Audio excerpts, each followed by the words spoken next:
¿Qué tal? ¿Cómo les va? Muy buenos días, o tardes, o noches, según el lugar y la hora en donde estén escuchándonos. Pues qué gusto que podamos compartir a través de un espacio de comunicación propositivo como el que pretendemos, pues comunicarnos, concientizarnos sobre tantos problemas y tantas situaciones que nos competen y que creemos son importantes para nuestro culto auditorio. Este programa de 30 minutos aproximadamente, a veces nos pasamos un poquito, se llama La Revista. Y es un programa que usted podrá encontrar en las diferentes plataformas, en este caso aquí en YouTube. Y reciban el saludo y los buenos días de Carlos Arturo Vera, que es nuestro ingeniero de audio y sonido. ¿Cómo estás, tocayo? Gusto en saludarte, ahí con todos los controles técnicos. Muchas gracias a César, nuestro anfitrión. Estamos aquí en su casa, en su estudio, en Café Juanote. El nombre del café de César es de este personaje icónico de la ciudad de Jalapa, del cual hablaremos en alguna otra ocasión. Servidor de ustedes, Carlos Romano. Qué bueno que estamos juntos. Y bueno, pues vamos a empezar. La emisión pasada hablamos de las crónicas, que es un género que a mí en lo personal me gusta mucho y seguramente a muchos de ustedes también, porque confluye en el periodismo, pero también la literatura. Las crónicas que están hechas por literatos son muy, muy agradables. Bueno, el ejemplo máximo sería Carlos Monsiváis, Fabricio Mejía Madrid, muchos otros. Pero hay una mujer veracruzana, Fernanda Melchor, que desde su primera novela tuvo mucho éxito, Temporada de Huracanes. Ya hasta hicieron película, etc. Y ella tiene un libro, tiene cuento, tiene novela, pero también tiene crónicas. Y su libro de crónicas se llama Aquí no es Miami. Es fácil que lo encuentren ustedes en cualquier librería. Aquí no es Miami, es el nombre de una de las crónicas, de un caso que no voy a leer hoy, pero que es de veras muy conmovedor. En un contenedor que llega a Veracruz, de repente salen unos personajes todos andrajosos y pues muertos de hambre, enflaquecidos, y ellos piensan que llegaron a Miami. Y entonces por eso se llama Aquí no es Miami, porque dicen, oye, pero aquí es Miami. Dicen, no, aquí no es Miami, aquí es Veracruz. Y para Miami, ¿cuánto falta? Y entonces, bueno, ahí se desarrolla esta historia. Pero la que les quiero contar ahora, que es una historia más o menos en la misma tesitura de las que hace Manuel, ¿no? Que tienen que ver con lo urbano, con la ciudad, con los personajes, con las cotidianos, con las casas antiguas de las ciudades, en donde se gestan callejones, donde hay tantas leyendas, ¿no? Y ella habla de que en el centro de Veracruz Puerto, está lleno de fantasmas. Eso solía decir mi padre, dice Fernanda, cuando pasábamos frente al primer hogar que su familia habitó en Veracruz, recién llegados de Baja California.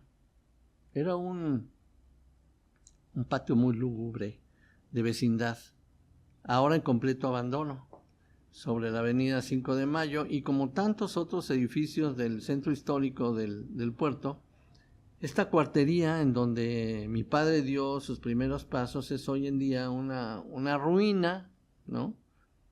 Llena de escombros, hogar de dipsómanos, felinos arnosos, espectros que penan entre la basura y la maleza y espantan de vez en cuando a las buenas conciencias del puerto, como alguna vez lo hicieron el monje decapitado o las ánimas de las mujeres violadas, hasta la muerte por las huestes del pirata Lorencillo, el famoso pirata Lorencillo durante la colonia.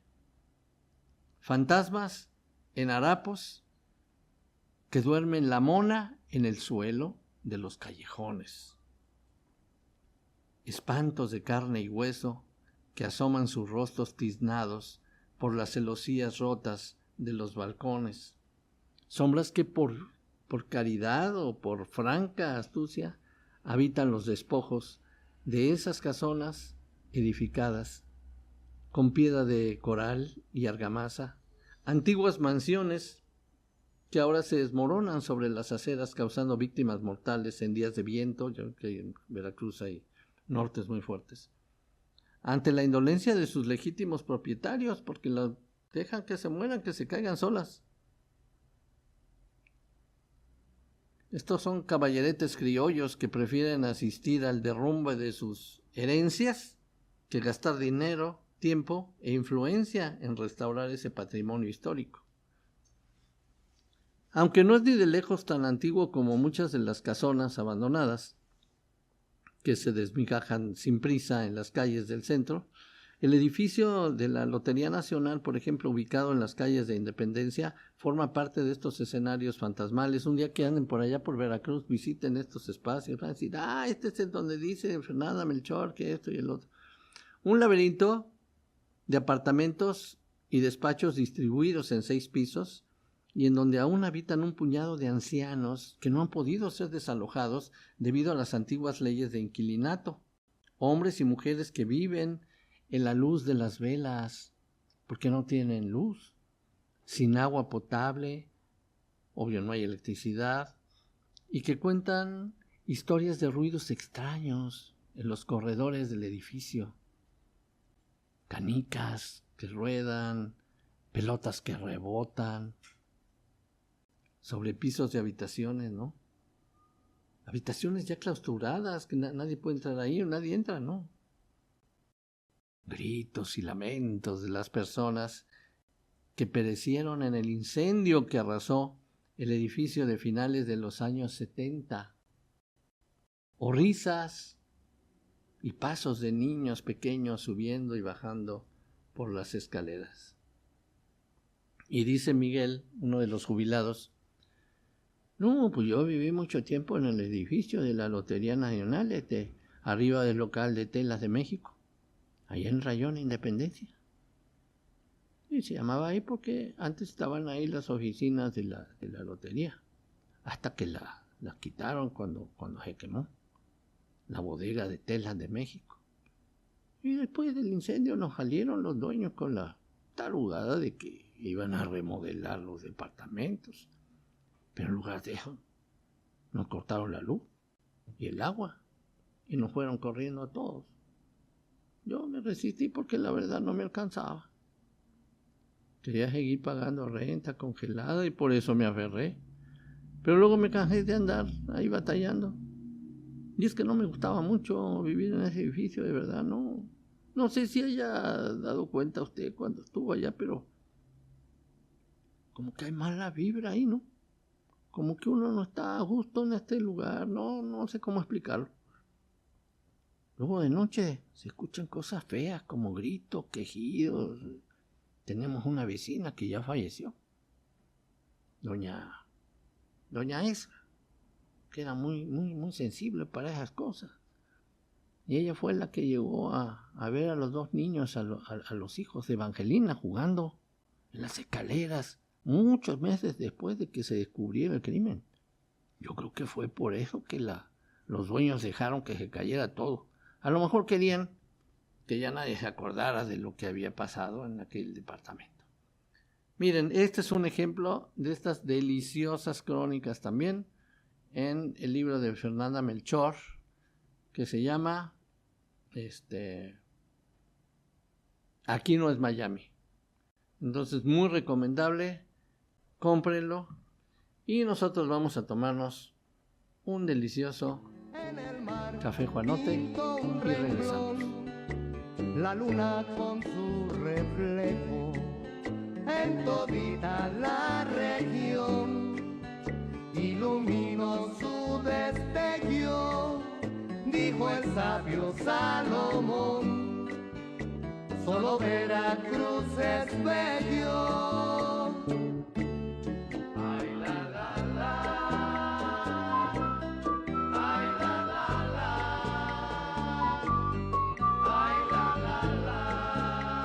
Bueno, vamos a continuar aquí en la revista. No me acuerdo en qué emisión hablamos de un libro que se llama El lado B de la cultura, muy agradable también, muy ameno. El subtítulo es Codazos, descaro y adulterio en el México del siglo XX. La autora es Julia Santibáñez y tiene cosas que, no sé, el placer, por ejemplo, de saber algo que no sabía uno, es muy padre. Sí, podemos disfrutar de una buena comida, de tu pareja, de un viaje, de todo lo que usted quiera como satisfactor. Pero también la satisfacción de saber algo que no sabía y que luego puede ser motivo de una plática ya en la escuela, en la sobremesa, en la casa, y polemizar sobre el asunto, ¿no? También.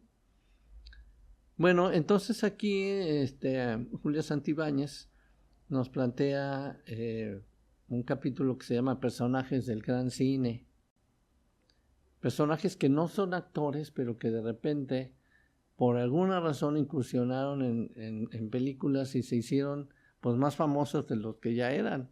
O ante la incredulidad de ver a, por ejemplo, a Carlos Monsiváis haciendo de un Santa Claus borracho que llega en la película Los Caifanes, para mí una de las mejores que ha habido en México. Pues nunca pudieron no pensar que era Carlos Monsiváis, ¿no? Pues con el traje de Santa Claus. Pues un Santa Claus que no se podía ni parar. Y entonces de esto va este capítulo. Por ejemplo, el gran Juan Rulfo, del Llano en Llamas, la hizo de actor. Fíjate que eso me lo creo menos, porque Juan Rulfo es muy serio. Carlos Monsiváis es serio, pero es muy socarrón, ¿no? Muy bromista, así serio, todos echan sus bromas, ¿no? Pero Juan Rulfo sí. Bueno, el caso es que la hizo de actor porque salió de un jugador de dominó, claro, serio y amargoso como es él, ¿no? En la película. Y en El pueblo no hay ladrones, también una película pues del cine de oro de México, bueno, en 1965, basada en un relato de García Márquez, con guión suyo y de Emilio García Riera, dirigida por Alberto Isaac. Sus compañeros de juego eran Abel Quesada y el veinteañero Carlos Monsiváis. Fíjate, Carlos tiene varias películas.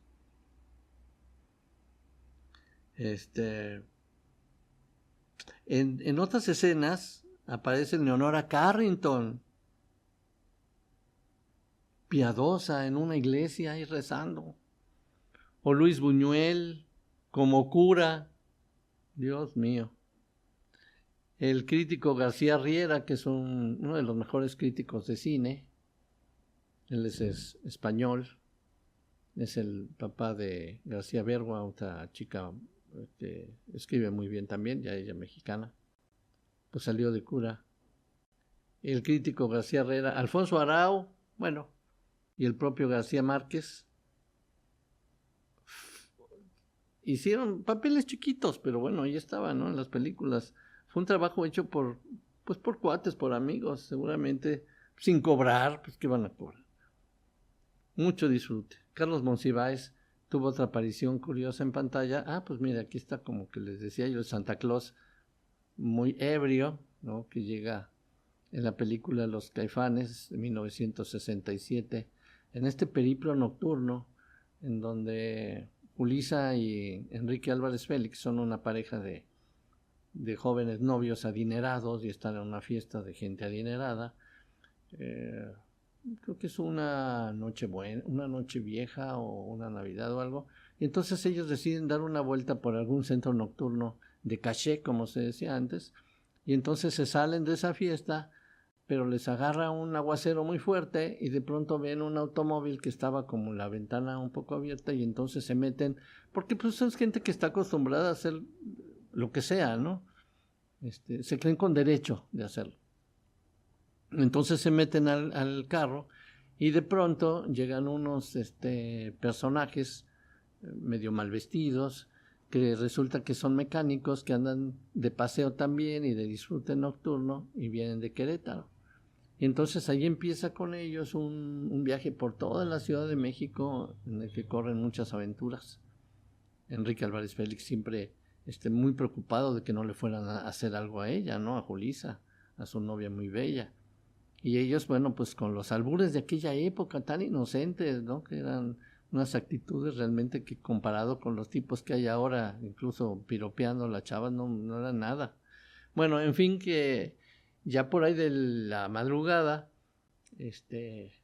después de haber estado en varios centros nocturnos y hacer tropelía y media, como vestir a la Diana Cazadora de repente con un vestido, y que esa escena dicen que fue real porque llegaron, no pidieron permiso, y de repente venía la policía realmente porque ya alguien había dado el pitazo de que estaban vistiendo a la Diana Cazadora, entonces salieron corriendo y todo eso pues fue real, ¿no? No, tiene muchas anécdotas muy padres. Bueno, entonces, ahí aparece Carlos Monsiváis. ¿Qué otra? Oscar Chávez, ya todos ellos ya murieron. A Oscar pues, se lo llevó el COVID. Oscar Chávez. Por cierto, el personaje de Monsiváis recuerda en algo un cuento de Navidad. En esta obra participamos nosotros hace mucho, ya es de Emilio Carballido, que es una lucha entre dos Santa Clauses, el Santa Claus rico y el pobre. El Santa Claus pobre es bien grosero y alburero. Y el Santa Claus rico, pues es que es así como muy modoso y casi todos se van a retratar los niños, ¿no? Con el Santa Claus rico, ¿no? Y no con el andrajoso del Santa Claus pobre. En fin, pues sí recuerda ciertamente, ¿no? Esa parte, el cuento de Navidad de Carballido.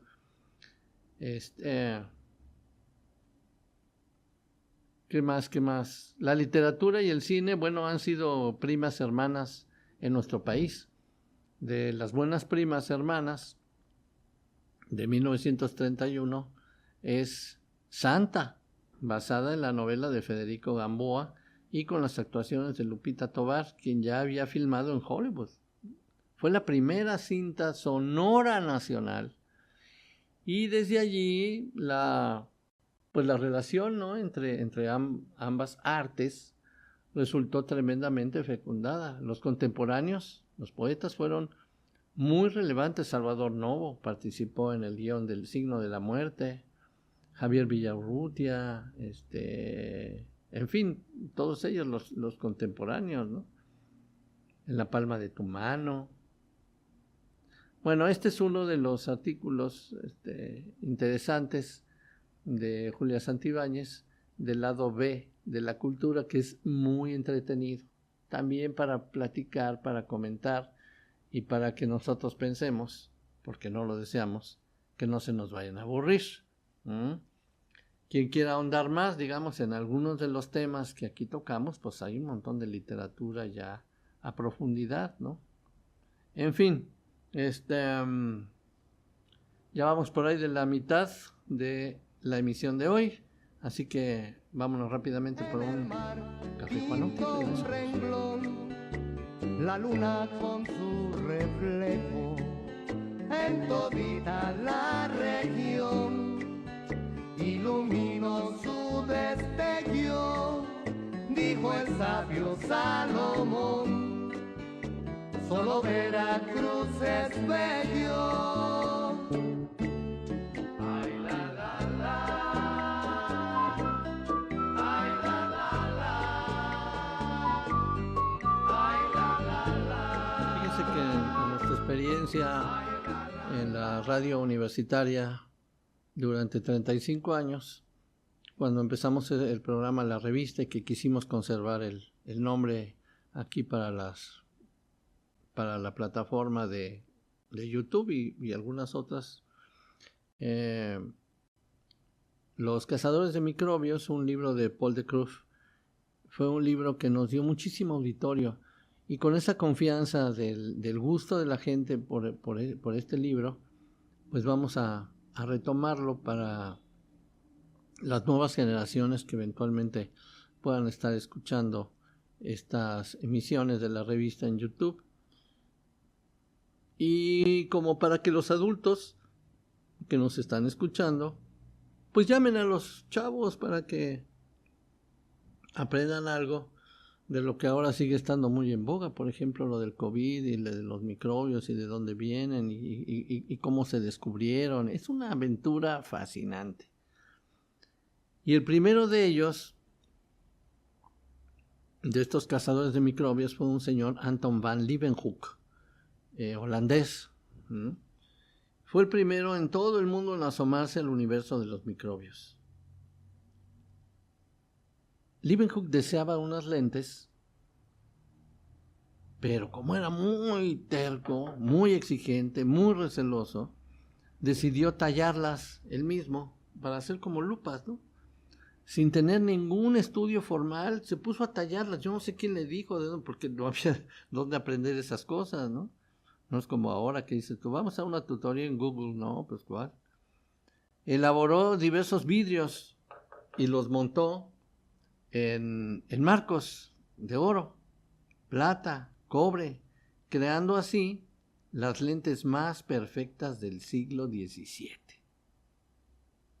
Yo creo que no fue de la noche a la mañana, se había tardado un buen rato. Este hombre trabajó siempre en su tienda y fue conserje del cabildo, pero por su audiencia y tenacidad se dedicó cada día a perfeccionar sus lentes y con ellas examinó tanto lo más íntimo como lo más desagradable. Perdón que lo diga, sus heces. Pues es que tenía que ver qué había allí, ¿no? O escamas de su propia piel, o fibras musculares de una ballena, aguijones de abeja, lanas de ovejas de boca de una pulga, los ojos de un buey, las patas de un piojo, pelitos de diversos animales cuyas finas fibras se transformaban bajo su cristal en gruesos troncos. Y descubrió incluso los espermatozoides. Fíjate todo en qué ignorancia vivía la humanidad en aquella época, por eso eran tan supersticiosos. Ya con el tiempo empezó a disecar con mucho cuidado la cabecita de una mosca, por ejemplo, para analizar su masa encefálica. Sí tienen masa encefálica.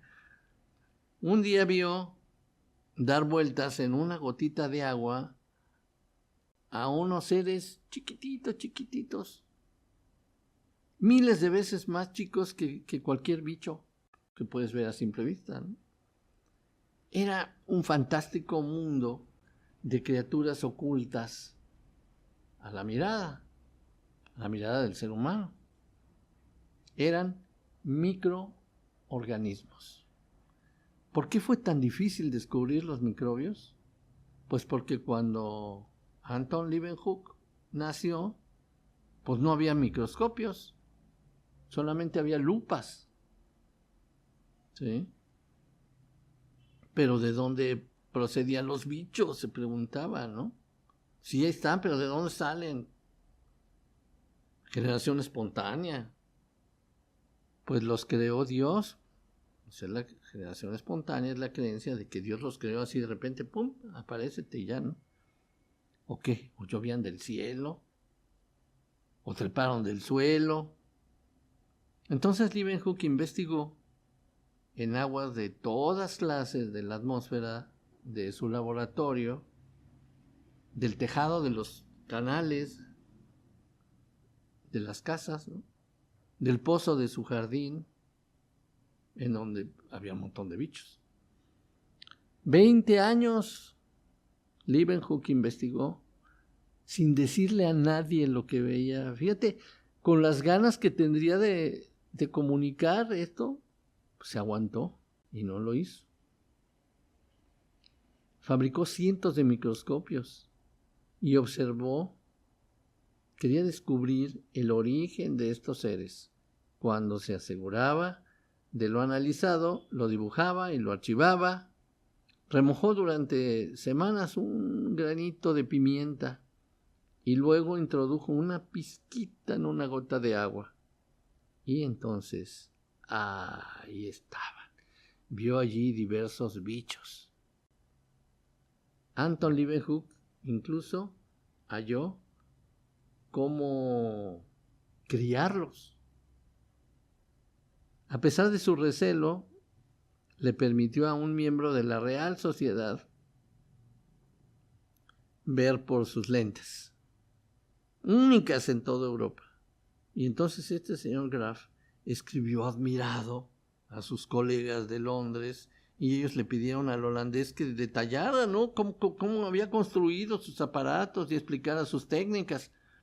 Y el conserje les envió una carta, ¿sí?, en la que hablaba de su salud, sus vecinos y sus rigurosos cálculos y observaciones, pero se negó a enviar algún microscopio porque por sus descubrimientos fue aceptado en la Real Sociedad, pero él siguió con humildad atendiendo su tienda, barriendo el cabildo y viendo a esa multitud de seres. Descubrió que esos bichitos pueden liquidar a individuos mucho más grandes que ellos, pero también se les podía destruir. Y antes de morir en 1723 envió 2 cartas a la Real Sociedad y algunos de sus microscopios. Ya después de él vino Lázaro Spallanzani, que es otro personaje que también abonó y complementó la investigación de Leeuwenhoek y bueno, logró algunos avances. Y así es el desarrollo hasta que llegamos a Louis Pasteur y algunos otros. Pues si les interesa en las diferentes emisiones que tengamos aquí en la revista, pues examinaremos, platicaremos de algún pasaje de estos famosos cazadores de microbios. Regresamos en un momento. La luna con su reflejo en todita la región iluminó su destello, dijo el sabio Salomón, solo Veracruz es bello. Ay, la, la, la. Ay, la, la, la. Ay, la, la, la. Bueno, quienes leemos en la página de opinión de los periódicos, en este caso del periódico Milenio, ahí escribe gente interesante, son escritores que se han dado a la tarea de aportar parte de su sapiencia a través de lo que se llama periodismo cultural, y entonces escriben en los periódicos algunas reflexiones sobre muchos temas, ¿no?, políticos, sociales, obviamente culturales, y son como escritos que te dan a pensar, ¿sí?, que te provocan que pienses y que pues tomes una actitud crítica, si le creo o no le creo, ¿no?, si estoy de acuerdo o no estoy de acuerdo. Y uno de los que a mí me gustan mucho es Jordi Soler. Su columna se llama Melancolía de la Resistencia. Perder el alma y los datos. Fíjense que el ciudadano del siglo XXI dice quiere estar permanentemente conectado con los otros por medio de una multitud de canales, ¿no?, que carga en su teléfono. Se desfunda el aparato, como hacían los cowboys con su pistola, y se teclea una sentencia, una idea o una opinión, inmediatamente será leída por decenas o quizá miles, ¿no?, de personas. Cargamos en el bolso, en el bolsillo, esta arma de comunicación masiva que nos permite entrar en contacto con el mundo, pero también nos deja expuestos. Quien lleva el teléfono también va cargando un agujero por el que se escapa su información íntima y privada. Estamos permanentemente comunicados e involuntariamente comunicando, dejando a cada paso el chorro de datos, la versión electrónica del alma que vamos perdiendo por este agujero. Yo no lo quería creer cuando me dijeron, es que si tú preguntas, por ejemplo, por audífonos, lo buscas y al ratito hay un montón de ofertas de audífonos. Y de cualquier cosa que tú preguntes algo en el Google, eso se queda ya en el Big Data, que es lo que llaman, y de allí, no sé si con algoritmos o de alguna manera, te detectan e inmediatamente llegan a tus, incluso hasta llamadas telefónicas. Oiga, ¿quiere usted audífonos? Cosas increíbles. Entonces hay que tener mucho cuidado con eso. El origen de todo es el antiguo teléfono. Algunos de ustedes se acordarán, estos viejos aparatos de pasta negra que se enchufaban a la red con un cable pegado a la pared. En aquellos tiempos la pérdida de datos ocurría exclusivamente cuando se hablaba por el aparato y la sangría paraba en cuanto se terminaba la llamada. Los datos se refieren a nuestros gustos, a nuestras preferencias, ¿no? A lo que necesitamos de inmediato o a mediano plazo, nuestros deseos. Luego la persona pasaba el resto del día gozando del privilegio de ser ilocalizable. Nadie me va a localizar. Y con sus datos íntimos privados a buen recaudo. La única forma que tenemos hoy de recuperar ese privilegio es prescindiendo del teléfono, pero ¿quién lo va a hacer? A mí me da un poco de, pues no de risa, pero sí es curioso que muchos hablan del peligro o incluso hablan mal de los medios de comunicación, por ejemplo, en el que estamos, ¿no? En las plataformas o en el teléfono, pero ocupan esas plataformas para comunicar, ¿no? Hay que tener cuidado, pues nada más, no, imagínate nada más que te digan, a ver, hay gente que deja su teléfono olvidado en su casa y aunque vaya ya 3 kilómetros se regresa porque no puede estar sin el teléfono, ¿no? Y eso nos pasa a todos de alguna manera. Entonces dice, ahí me avisan cuando me esté acabando el tiempo, ¿eh? Ya me lo acabé, ¿verdad? Bueno, pensaban en esto después de ver Deadwood, una película con la que David Milch trató de completar su serie que HBO dejó trunca y que es una obra maestra donde los diálogos oscilan entre Melville, que es el autor de Moby Dick, y Mark Twain, el de Huckleberry Finn, y otras más, Tom Sawyer. Ahí tenemos una escena fundacional, una cuadrilla trabaja poniendo los postes para llevar el cable telefónico a este lugar, Deadwood, y la gente acepta la imposición del nuevo invento sin saber que 150 años después sus descendientes llevarán un agujero en el bolsillo por el que se les irá el alma.